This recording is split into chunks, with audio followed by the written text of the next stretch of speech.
You're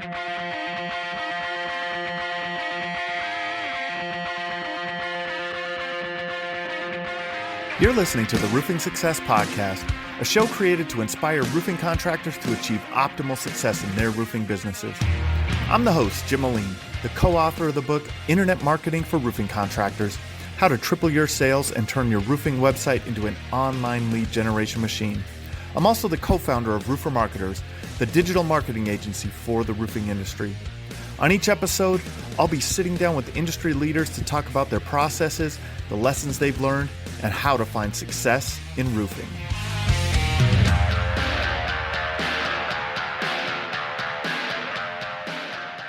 Hey, welcome to another episode of the Roofing Success Podcast. As always, please share, comment, follow, leave a review, all of those fun things, whether you're watching us on YouTube or on any of the podcast networks.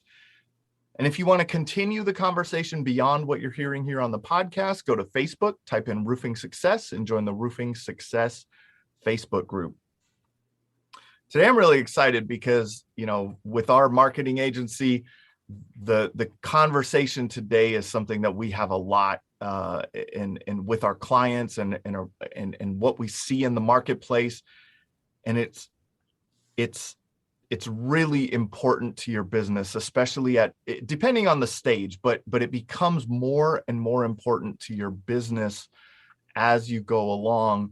And so I'm here with Ryan Kettering of Prolific Brand Designs to talk about brand. How you doing today, man? Good, Jim. How are you doing? Good. Awesome. Yeah. So for our audience, if you want to give kind of a quick little intro about yourself and Prolific Brand Design and what you guys do on a day-to-day basis, so that that they understand where you're coming from. Sure. So I ran a home service business for about 10 years before transitioning into what we do now, and started out on my own with this, and now we built up a team, and we're helped hundreds and hundreds of home service businesses to get their communication around in and around their branding better, and creating some really cool brands for some really cool people. And today, a lot of times people come to us because they see some of the vehicle wraps we do and things like that. They rank pretty high in Google and Pinterest and these sorts of things. And I think most people, they get to some point where they start thinking about something that's going to really heavily involve their brand. And then so when they come to us, we can kind of help guide them through that. And so that's kind of what we do. It's really cool because most of the companies that we work with are really great companies, but they're not really being represented that way. They're not representing themselves that way. And so it's just, one of the big fulfilling things for me is to be able to help great companies to really sort of take on that role and that sort of place in the market fully. And that way that they can be seen by great employees and great customers and really just be a benefit to their, communities and that. So yeah, that's pretty much what we do.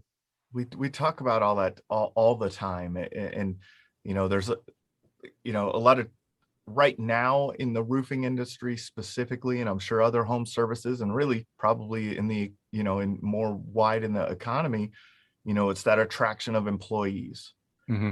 Well, why would someone want to work for you, right? That's what I love about brand, is it really gets intertwined with everything. Your recruiting efforts, your lead generation, like it becomes more than, right? Mm-hmm. And so more than just something. And so I know you guys are really, really good at brand strategy. Can you kind of speak to that a little bit? What brand strategy is? Yeah. So, just to kind of back up with some of the, like, if somebody just listened to this, they're listening to this and they've never really heard about branding and brand strategy, like some of the things that you may be thinking is like, well, brand is just like a logo, or a brand is maybe it's bigger than a logo, but it's really for the big companies. And, I think there's some misconception as to really what a brand is, and also the impact that it can have for small businesses. I think it's actually more important for small businesses than bigger businesses.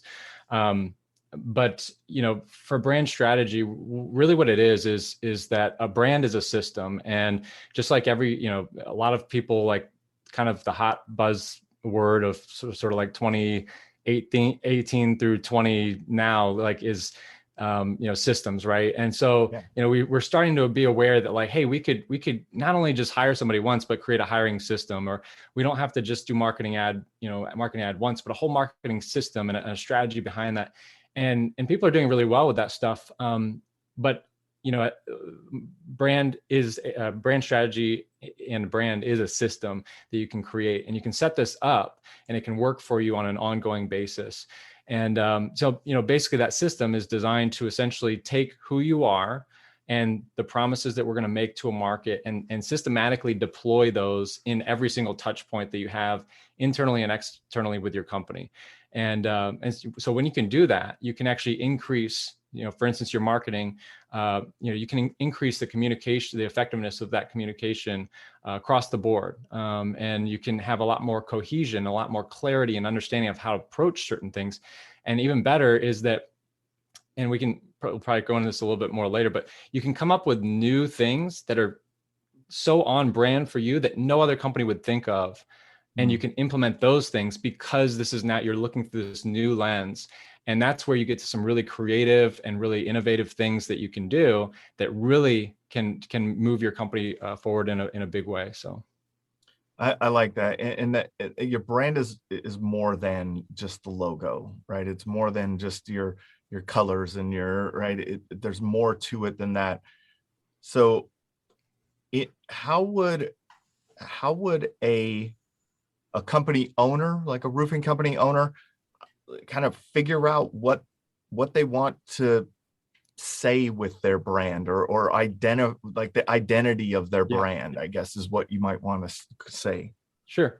So, basically everybody has a brand. A brand is simply you already have a brand if you're listening, even if you never knew you never even heard that word, which I think is probably rare. But if you're sort of starting to kind of grasp and understand what this is, you already have a brand. And the brand is basically the perception of your company. That could be from internally, like your employees. It could be externally with your customers, right? But it's a perception that a market has on your company. And that strategy is our systematic way to essentially influence that perception. And if you think about it, like if I could go into any new market, right, and compete with the biggest players, or maybe even be the biggest player in a market, if I could influence the entire market's perception of my company, you could see how valuable that would be, right? Because if I could influence them to the point of believing that I am the preferred option, or maybe even the only viable option for them, that would be pretty significant, right? And so, how do you come up with that, what that brand is going to look like, what that brand strategy is going to be? For me, it starts with identity. There's three things that to me make up what a brand is for a company. That's going to be identity, promise, and experience. And I think the foggiest one for people is the identity. And it's foggy because generally speaking, we kind of need a mirror to know what we look like. And without that mirror, without your team involvement, without some advisement, it's tricky for people, because we're actually every single one of us, every single person listening to this podcast is unique, and the brands that we have are unique. And the things that we bring to market are not only unique, but in the whole of it, we're contributing to society in some really cool ways. But we a lot of times don't know that, like, we're really good at something, and we don't know that we're really good at that because we've lived that way. We are that way, and we've been that way our whole life. And so it's hard for us to see how valuable certain things are. And then on the other hand, how the things that we're doing, we're thinking, man, I should do more of that, because you're seeing other people doing that, and you start doubling down on the wrong things. And so if you can basically understand who you are truly, and you can be able to double down on that and be more of you and not less of you, you can really have some great things happen. But that's where it starts, is with that identity. Yeah. And one of the things you mentioned was like in the details of what you do.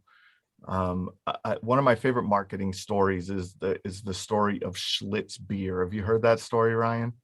I know of the company, but I Yeah. don't know if I know the story. So yeah. But there's a marketing story, and I may have told it on the podcast before, but back in the, I don't know, 1920s, or when you're right, like way back when Schlitz beer was like the eighth or ninth biggest brewery in the United States, right? Mm-hmm. And they hired this marketing guy to come in and to kind of develop a new campaign and see if they could get some traction with it. And he comes in and the first thing he wanted to do was a brewery tour, right? And so the brewmaster is walking him around and he's like, yeah, we use these specific steel containers for this, and we use this for that, and we have fresh spring water coming in. The spring water comes in here, and all of the details Mm-hmm. of what they did to make that beer. And so this marketing professional put this together, and the marketing campaign was talking about those details. Mm-hmm. And he brings us to the owners of Schlitz, and they're like, but it's just what we do on a day-to-day basis. Yeah. Yeah. And he's like, yes, but no one talks about it, right? Like they don't talk about those just the things that we pass over on a day-to-day basis that are really part of what you're talking about in identity, or in your like the way that you execute your putting on a roof, or building a roof, or whatever you're doing. All of those little details can be expressed through your brand in a certain way, right? And then they went from like number 8 or 9 to like number 1 or 2 or something like that in like 5 years. It was a crazy thing. And now if you look at every beer commercial and things like that, it's all fresh spring water, like, right? It's the same iteration of those terms from back then, because it was just brought to market in a way where people are like, wow, they do a lot of cool stuff. Yeah. It's just how beer is made. Yeah. And they didn't have to change anything that they were doing. Sometimes people actually are sort of, they have some good things about them that they're really not doing systematically. In that case, they were already doing it systematically. And so now we just need to figure out how to, how to position that for the customer, right? Yeah. But it's always something that's already there, right? Because you are already your company is already, your company brand, which just stems highly from the owner, but then also from the key team members as well. But I think, there's definitely something that you can do there. And I was thinking about, as you were talking about roofers, and just to kind of tie it in with that, I think if you look around the market, the reason why brand is so important, especially today, is we have more options than ever, right? And a consumer has more options than ever. So generally, they're going to pick on one of 3 things. They're either going to pick their preferred choice, or they're going to pick on price or convenience. And if you look at how most roofers are marketing today, they're generally trying to hit that convenience, right? They're, as far as what I can see, Yep. for instance, if you're, we'll specifically talk about like storm chasing. Like if you're storm chasing, like you want to be first to the customer, right? And that is true, that you're going to be able to get a lot of business by being the most convenient option. But what if you were convenient, but you were also the preferred option? Or what if you actually weren't the first, right? I have solar people that walk our neighborhoods all the time here. And, I've seen like 8 of them. It's like, dude, look, we have solar already. But, but the point is, what if there was a preferred option, right? What if I would rather choose one company or another? And if you can become the preferred option, that's where, if you're first, great. But if you're not, you can still get that job because you're the preferred option based off of your brand. And the brand is really the only way to create lasting market preference. Yeah, and I know there's a statistic that I can't remember exactly where I saw, but it was a study done on consumer behavior and in B2C situations like in roofing, and 50% of people choose the first provider that they deal with. Mm-hmm. But that tells me that there's 50% of people that don't. Mm-hmm. So there's that price and brand, and so you can't just be first, right? It is a good thing to do, and you should be first, but there's more to it. What questions can a roofing company business owner ask themselves to help identify and extract that identity?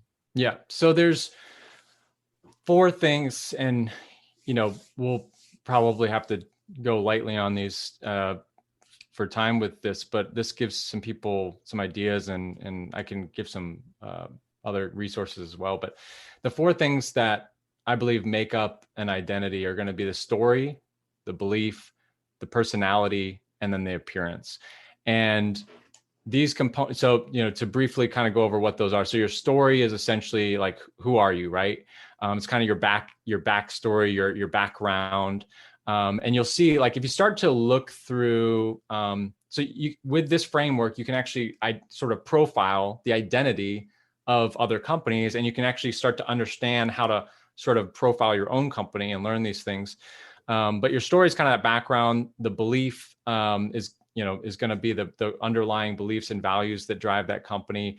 What do you stand for? What are you in business for, other than just money?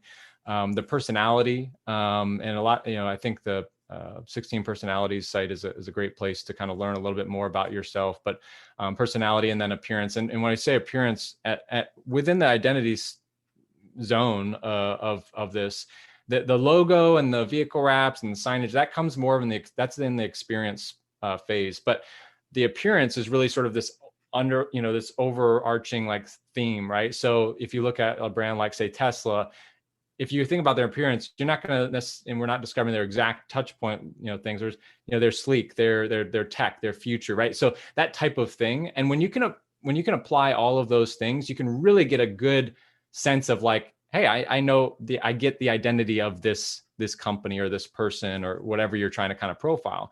So those are the things that somebody wants to look at. And I have, can we put a link to like a document in the show notes, maybe? Yeah, for sure. So because of kind of how I can provide a document that can give some questions around these things as well, just because we might not get to everything, and that'll help people to kind of understand, how to approach this a little bit more as well with those questions, the question, because it's really about, the answers you're going to get.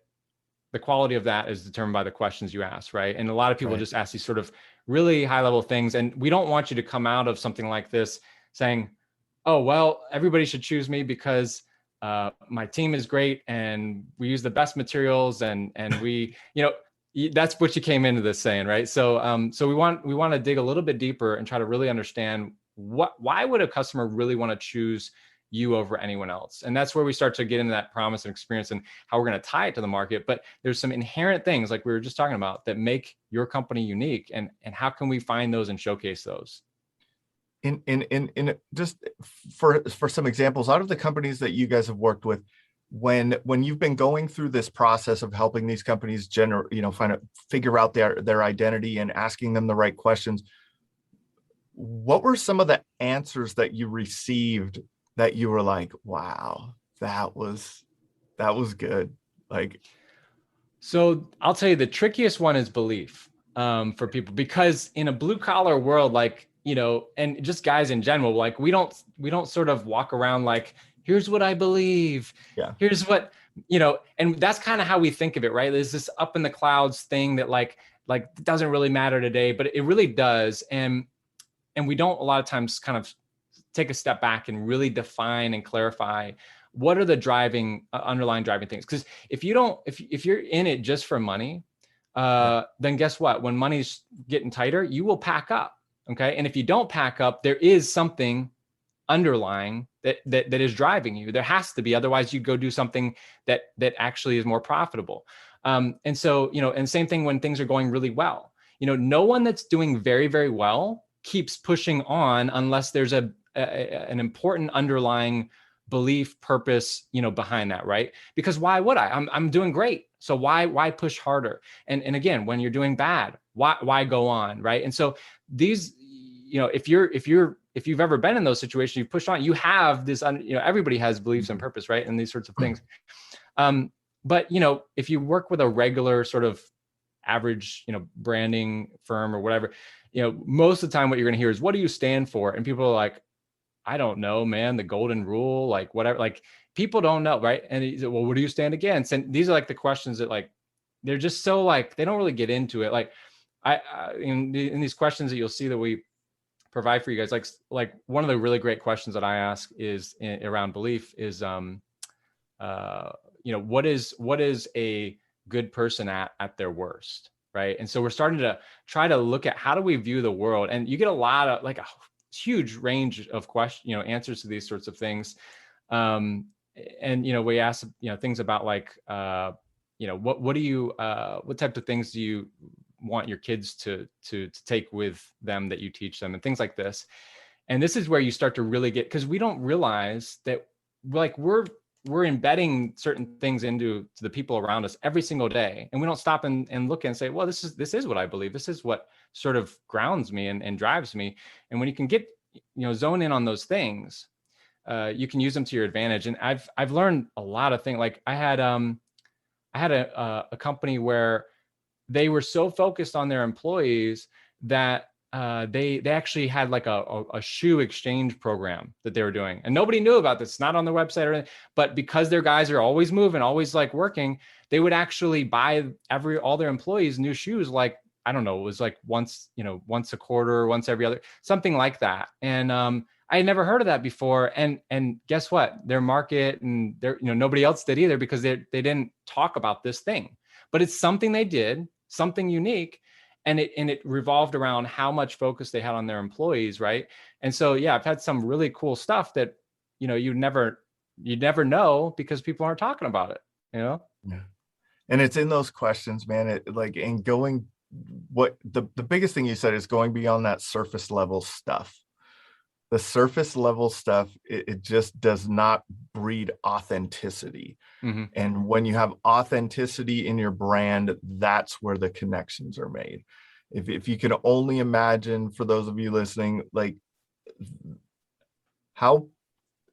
let's think about it in terms of a referral, right? When you go and meet with someone who was referred to you by their friend or family member, there's a trust level that is built into that conversation that can't be it almost can't be replicated, right? That amount of trust is in there.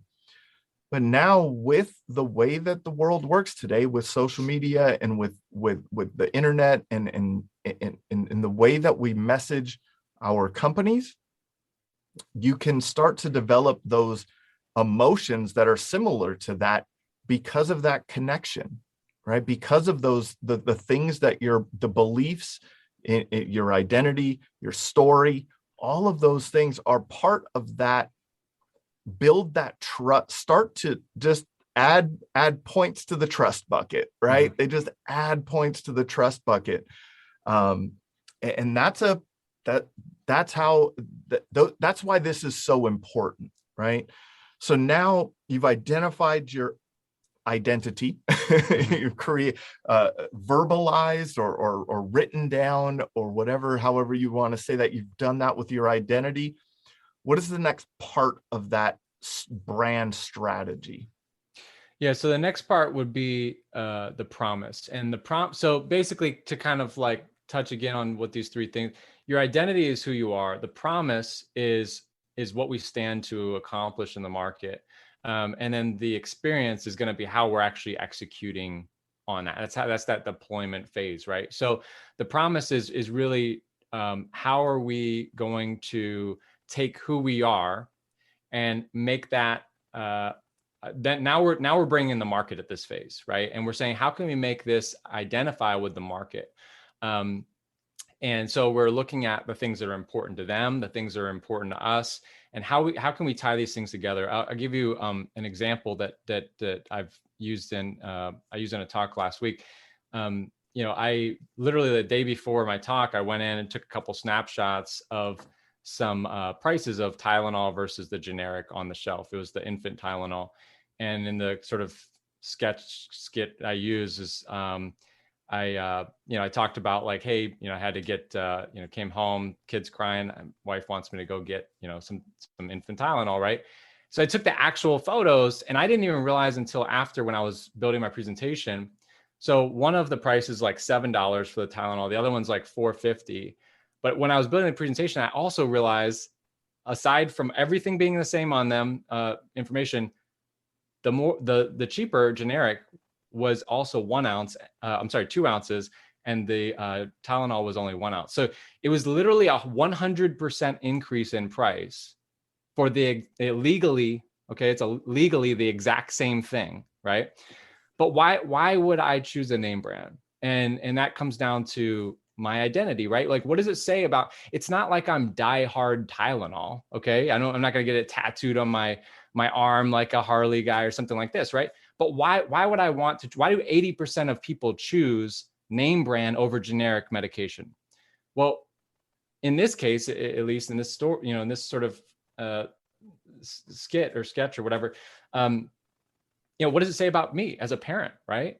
And some people are going to choose name brand because of what that says about me. Some people might think, well, if I'm a good parent, I'm going to go for the cheaper option because I understand that they're the same thing, this sort of thing, right? So, but point being is that products are nowadays built based off of the stance we take in our identity, and then the promises that we're making to the market that can tie that gap between who we are and who they are.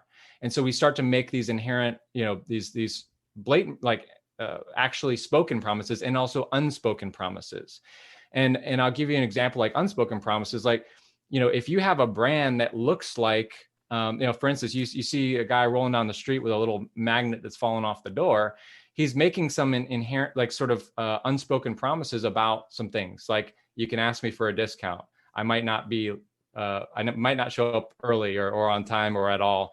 Certain things like this, right? And you see this beautiful truck rolling down the street, and they have signs in every yard about all the roofs they're doing, and everything's on point. Like, you're making some promises there, right? Everybody uses us, and a lot of the guys are already doing this sort of thing, right? But everybody uses us. We'll be there on time. We're the preferred vendor, and so you're making these sort of unspoken promises just based off of how you're presenting yourself. But yeah, so that promise is going to be how we're then tying ourselves to the market, and making some explicit and unspoken promises to the market. So yeah.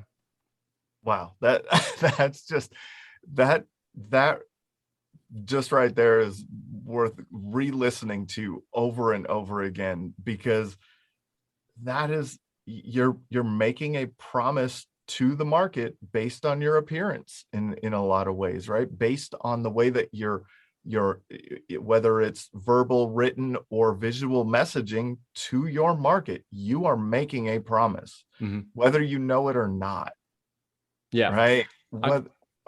I'll give you one, there's some of these big names, I like to use this, the sort of the, like, all right, let's talk about, the service industry, but I think it's really worth people looking at bigger brands too, to see some really cool examples of this. And I'll give you one that kind of runs through the whole thing, like identity, promise, and experience. With Tesla, a few years ago, not more than a few at this point, but we're all pretty kind of familiar with their identity, and basically, to sum up their whole identity, I would say, together we can change the world. Together we can tackle big problems. I think that's kind of like their stance, right? So then, and really Elon as a whole, but so then you get to that promise, and they start to make promises about how they're going to then deliver on their identity and what the market should expect on these sorts of things. And then when you get to experience, like, how are we going to apply our identity and our promises to the experience we're delivering? And I'll give you the example of how that kind of looks, is that once you understand the promises they're making and their identity, when it came time for them to, basically, I think it was like 2014 or something like that, they released, I don't know if did you know about this? They released all of their patents around the battery that they had. So, and they're basically saying, hey, GM, go ahead, take our batteries. And, if you think about like inventors and patents, and like people they don't even want you to have this stuff after they're dead, right? But they actually willingly gave this stuff up and said, if you use this stuff, we will not pursue legal action. Like, we want you to do this. Why is that? Well, it makes no sense to the average company. The sort of makes no sense if you're just a company out to provide for its stockholders and this sort of thing. But when you look at the context of their brand, it makes perfect sense, because they know that if you're tackling enormous problems, and regardless of your viewpoint on sort of, global warming and all of this other stuff, like, they think this is, a problem that they can tackle, but they also know they can't do it alone. So they're together, we can do big stuff, right? And so they actually use their brand as the end result of how they actually do business. And when you can do that, like I said, that's how you can come up with some really cool ways. And that's exactly why Tesla has a zero marketing budget, okay? Because they don't have to do marketing when they're so true to their identity and their brand that people want to talk about it, like me on this podcast, and like probably a million other, people that, news reporters and outlets after they do stuff like that, right? And so, he's a genius at just basically applying their brand to the situations that they're, the problems and the things that come up. And people want to talk about that stuff because it's not normal. And people like not normal. Our eyes, our minds are wired to see what's different. When I take my toddler out on a walk, like every time there's something different, like an etching, like on when the concrete was poured, or some little thing, like he zones in on that, right? We are still those same people. We zone in on things that are different, and we want to sort of bring that up because nobody likes the same stuff. Nobody likes to say the same stuff on the news every day, right? So when you can come up with that sort of thing, it's very easy to get exposure. Yeah, I had a guest on the podcast a few episodes ago, Charles Antis. He owns Antis Roofing in Southern California in Orange County, and their down to their brand promise and their core beliefs is what they do in the community. And the exposure that they get, like what you were saying, the communication between people about their company is invaluable. Mm-hmm. But it's just because they're doing what they feel is the best thing to do for their community, right? Yeah. And so to bring it down to a local level, right? To more of what you guys deal with on a day-to-day basis as roofing contractors, it doesn't have to be as big as what Tesla does, but that being on executing on a day-to-day basis with your belief system is part of that brand. So now you have your identity, you have your brand promise. Now what? So the experience is really how are we going to apply our clearly defined identity and promises so the different parts of our identity, the different parts of our promise, the different promises we have. How are we going to apply this to basically the experience, which simply is to the touch points that we have in different situations. So this could be with employee touch points. This could be with customer touch points.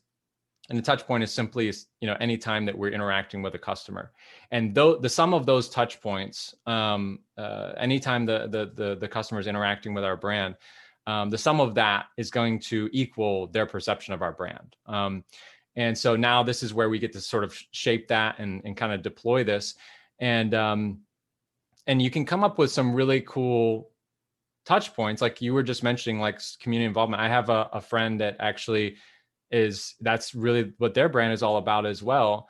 And I want to mention real quick that most times people, I don't want anybody to get off the podcast and think, well, I have to do that. I have to do it because somebody else. Yeah. The whole point of branding is to be unique. And if you're authentic, if you're truly authentic, you will inherently be unique, because like I said before, we all have these unique things about us, right?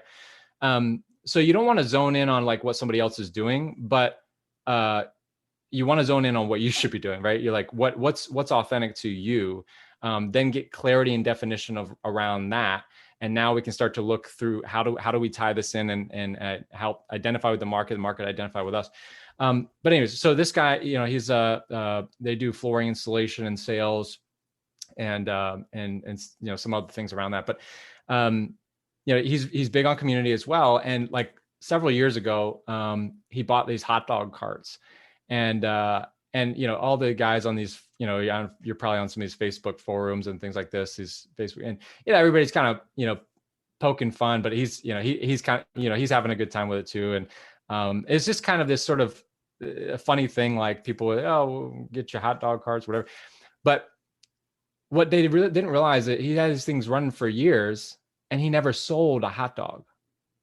Okay. He never actually charged anyone for a hot dog. He was going to community events with their signage and all that stuff. And he's like essentially, always looking for things that they can sponsor and be a part of around the community. And it wasn't, that's just one example. It was, they do like a Christmas thing where they always have a real Santa Claus, real beard, and they have hundreds of people that come out to this stuff. And it's all about, how we can really serve the community and be a part and also sort of lighten things up. And so they didn't really care, that people don't always get it, but they got it, right? And the rewards that they saw off of that were huge. And that's just not that's not what people think about when they say, well, what should we do for a marketing campaign? Nobody's like, well, let's hire Santa Claus, or let's get some hot dog carts. Like, it makes literally no sense. But when you start to look through your brand lens, like, it makes perfect sense for them to be sponsoring, like, probably, I would guess that they probably are at like over 100 events a year locally, and free, and they just want to be a part and serve the community and be seen by them and just be with them and things like this and build it up. And it's really big when you can just apply your brand to those touch points. You can come up with some really cool stuff that no one else is going to do because it doesn't make sense for them.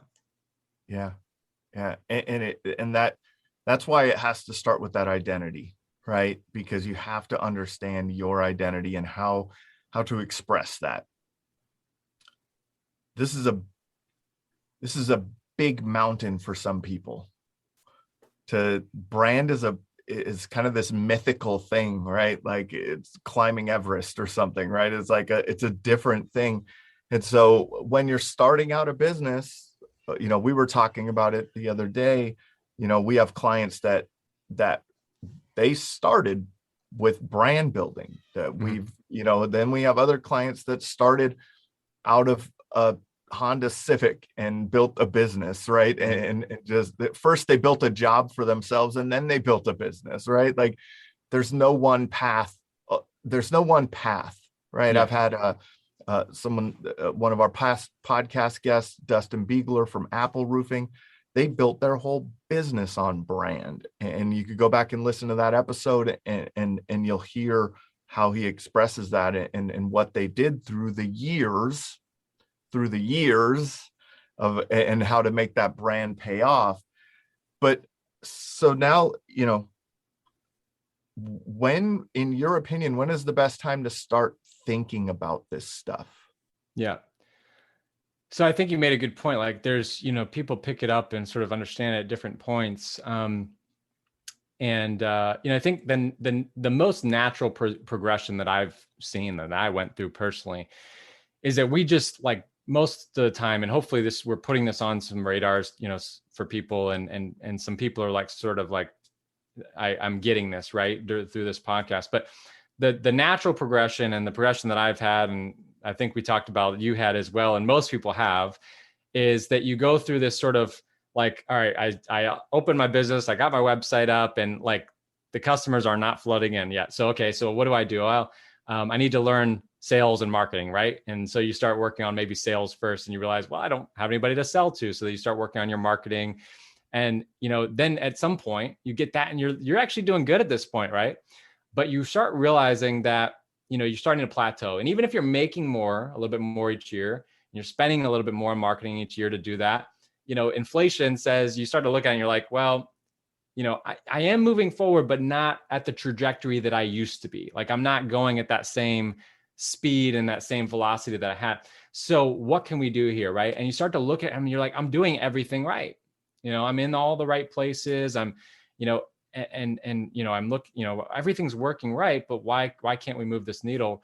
And that's when at this point, you start to look at the brand, because what happens is that with what we talk about, there's so many options today that, if you're, if you're marketing in all the same channels, saying the same things, you look the same, act the same, walk the same, talk the same as everybody else, it gets very difficult for you to become the preferred choice. And so you have to change that narrative, that story around your company, that perception of your company. You have to change that if you want to dominate instead of dabble. Everybody else is out here dabbling, getting the scraps. If you want to be the dominant player, you need to then change the perception of your company and raise that up so that now you become the preferred choice, which generally the preferred choice in a market is going to get anywhere from 30 to 80% of all the entire total market, depending on the smaller industries. It's usually higher. Bigger industries like, like for instance, beverages, Coca-Cola and Pepsi are going to always kind of be roughly, 40-40 type of thing, and everybody else gets a scrap. But anyways, but basically, you want to, figure out how can we then take this brand and apply it systematically across the board so that now everything we do is going to increase. And the brand is one of these key things that it's a lever that I would say most small businesses never pull. But it's one of these things that if anytime you can find anything in business that you can do once, like you've probably read the book, The One Thing, right? Yeah. So like, if you read that book, the whole concept is like, what's the one thing that I could do that would positively affect everything, or make certain things irrelevant, so that I don't have to do other things.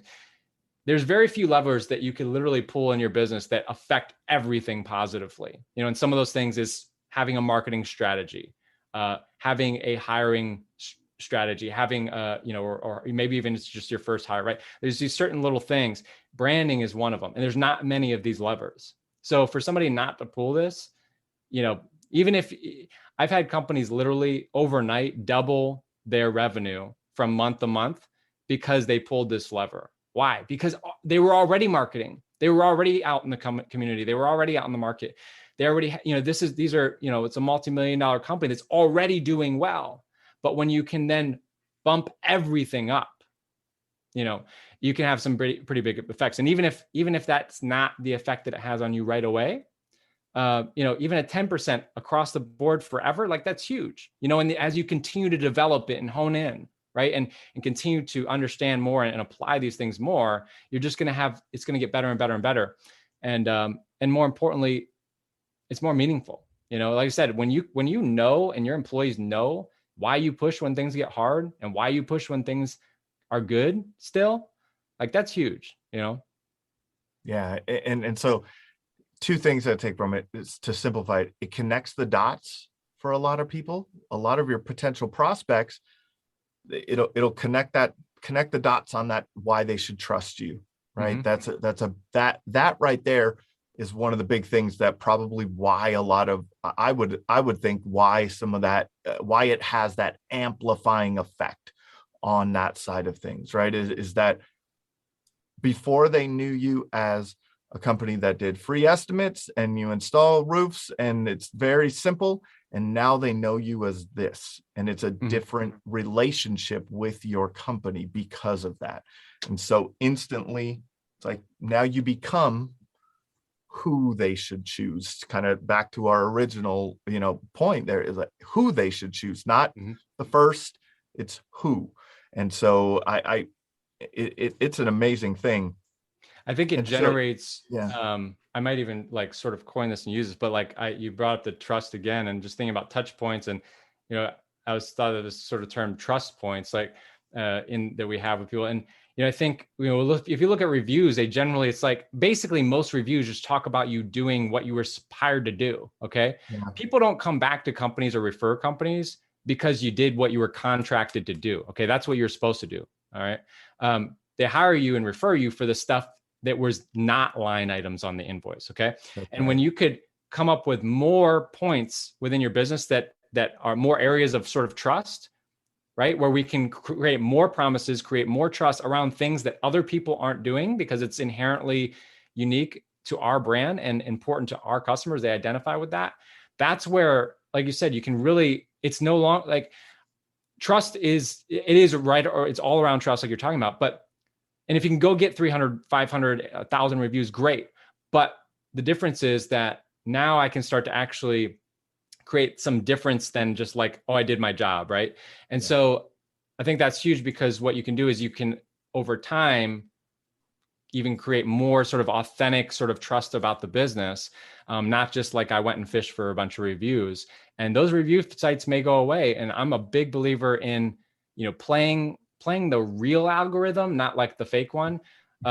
Meaning if you go out and you build real trust, real referrals, real value in the market, I don't care what Google's algorithm changes to. I don't, It's the people that are playing the shortcuts that get blindsided by Facebook algorithms and Google algorithms and, oh, Yelp is here, or they went away, or now everybody's on Angie's or whatever, right?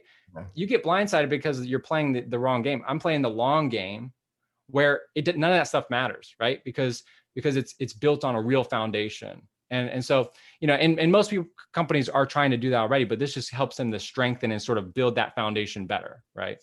Yeah, and no matter what platform, where I'm a big fan of Gary Vaynerchuk, and it's attention, right? It's where people's attention is, right? So whether it moves from Facebook to TikTok, if you have a brand and know how to and are able to express your brand, you can express that on anywhere, whether it's at a community event, whether it's through your website, whether it's through your Google reviews, through your pay-per-click advertising, through your social media posting on Facebook, Instagram, or TikTok. You have a framework for expressing that to the attention, right? Yeah. So wherever the attention goes, doesn't matter where the attention goes. And that makes me think of another thing that people get caught up on a lot, I think, and that is I like to say that the most successful roofing companies that I've been around, have worked with, they always are the best at turning one into many. So they're the best at hey, they got, Bob and Judy. They did Bob and Judy's roof. They did an amazing job. But like you said, they went above and beyond the contract, right? They went above and beyond with the experience that they provided, with everything that now Bob and Judy want to tell other people about them, and that they're comfortable saying, hey, if you use this company, you'll have a great experience too. And that is where that foundation that gets built in their referrals. Everyone wants referrals. First, you have to do work for people. Second, you have to create a raving fan. You have to do an amazing job for them to refer you. If you do an average job, you're not getting referrals. Right. Like there's no, and so that connection to you, that connection that you make with them while you're, building a new roof for them, it can be built far beyond that with your brand and your belief system and your identity and things like that, as it's being expressed to that homeowner or property owner during the time that you're working with them. And so now you're creating long-term value out of that customer. And that's where I always see the best companies turn that one into many, and that's that long-term value. Right. One of the things we talked about the other day too, which I thought was really insightful, was that you had said that to get from one to on a one, if 10 is the biggest, best company in the market, and one is just a startup, usually to get from 1 to 5, 1 to maybe 7, you can do that using the business model of those other companies, right? You kind of just reverse engineer what they're doing. Hey, man, this they're really doing great at canvassing and door knocking. I'm going to build a canvassing team and door knocking team, and I'm going to get out there and do that. This other, whatever the framework is there, but that doesn't get you from that 7 to a 10, right? There's a point that you hit where you can't grow beyond that model. Yeah, it's, and again, it's rare that someone doesn't go through these steps, but there are people that do it. It wasn't me, and from our conversations, it wasn't you as well. And most people are not going to come into their first time in business ready to innovate, and it's because we just don't know. We don't know what we don't know yet, and so it's really the natural, and I would almost say recommended path to do it this the way that we're talking about. But most people start in an imitative stage, right? They're imitating what they see other businesses do, which can be very, very healthy because you have no clue what you're doing yet, and so you're testing and sort of evaluating the things that you think are working for other people, and you're sort of applying and say, okay, well, does this actually work? And this is a great way to build a successful company because you're imitating success, right?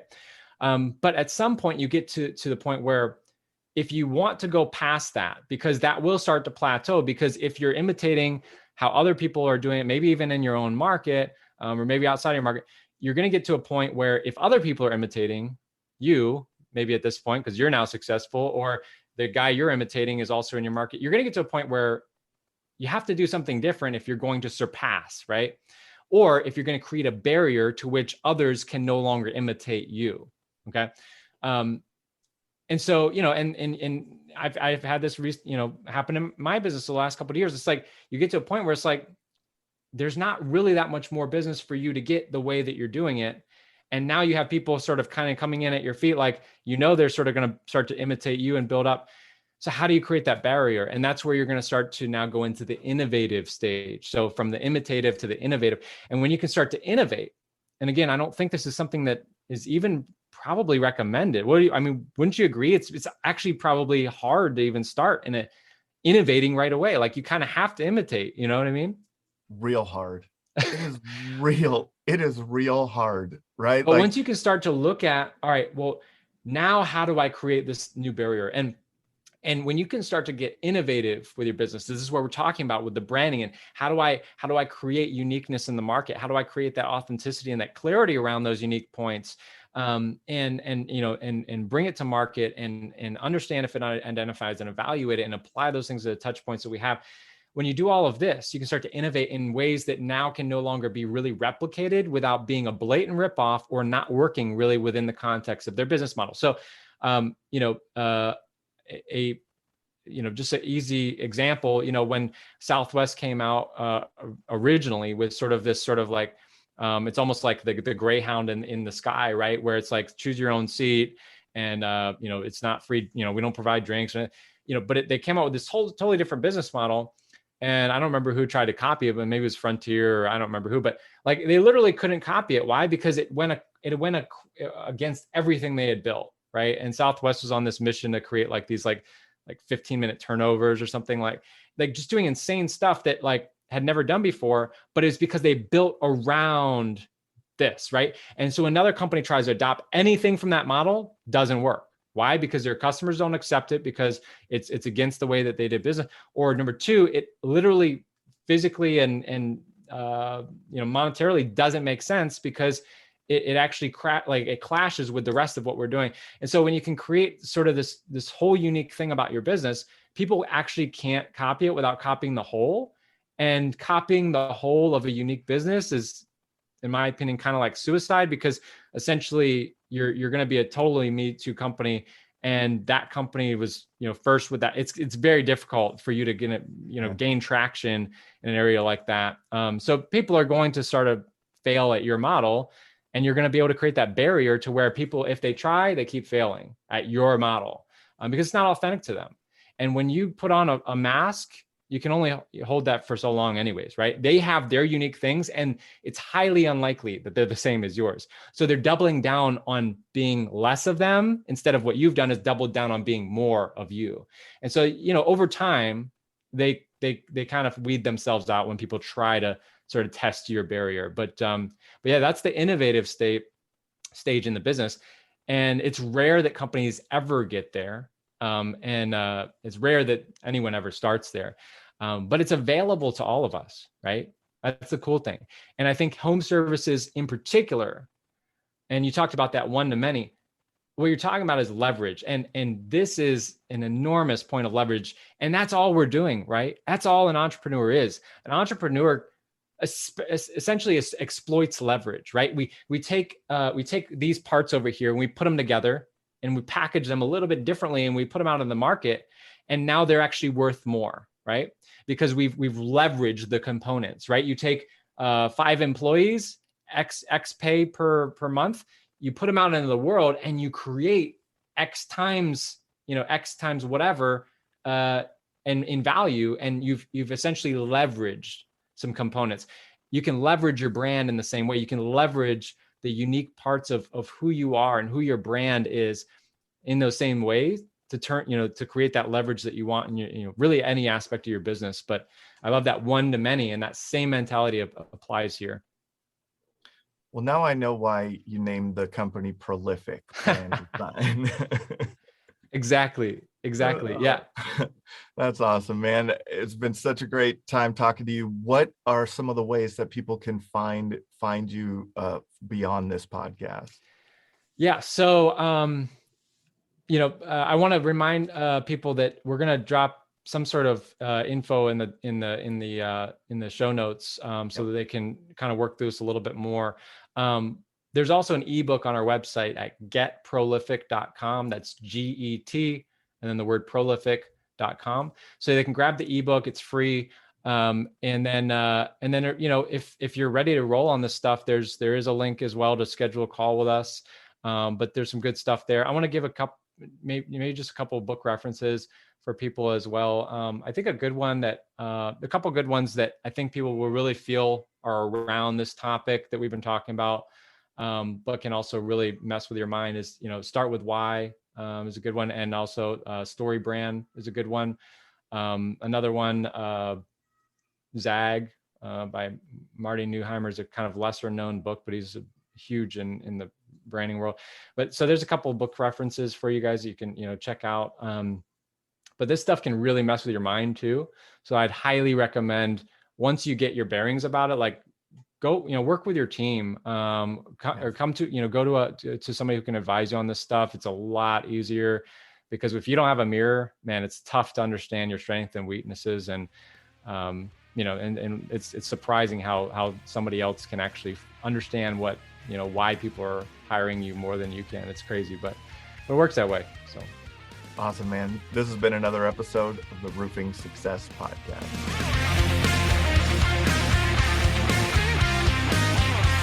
If you would like to generate more sales through your digital marketing efforts, please visit roofermarketers.com and get a copy of the book, Internet Marketing for Roofing Contractors: How to Triple Your Sales and Turn Your Roofing Website into an Online Lead Generation Machine. Also, check the training section of the website for guides on everything from running effective pay-per-click ads to how to properly set up your Google My Business listing. This has been another episode of the Roofing Success Podcast. Thanks for listening.